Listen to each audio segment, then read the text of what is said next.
Le projet de loi Pacte a été déposé par le gouvernement au Parlement en juin dernier.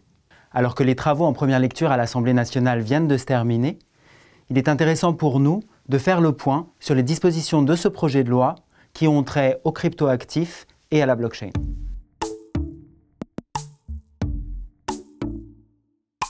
L'offre au public de jetons utilitaires permet à un émetteur de procéder à une levée de fonds avec l'émission de jetons utilitaires qui ouvre droit pour les souscripteurs à un accès privilégié à un service donné.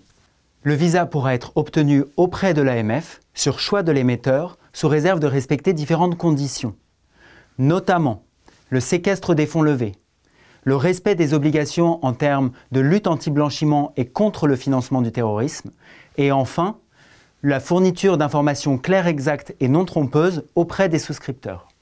Le second sujet à évoquer dans le cadre du projet de loi Pacte en lien avec les cryptoactifs est la question des intermédiaires, qui ont fait l'objet d'un dépôt d'amendements à l'Assemblée nationale.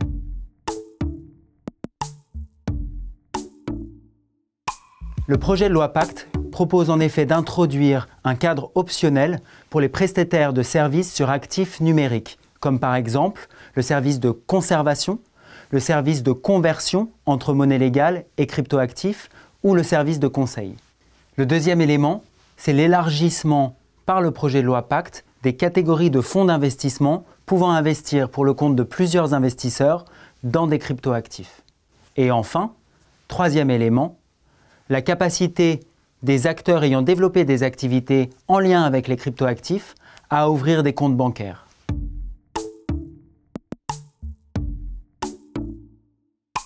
Les travaux en cours sur le projet de loi Pacte positionnent la France comme une juridiction de référence, dans un environnement réglementaire, européen et international en pleine ébullition.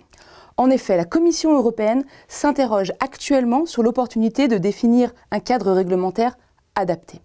Par conséquent, elle interroge et elle consulte les parties prenantes par la mise en place de groupes de travail. Elle entend aussi s'appuyer sur les avis à venir des autorités européennes de supervision financière. Ce contexte inédit nécessite la mobilisation de tous les acteurs.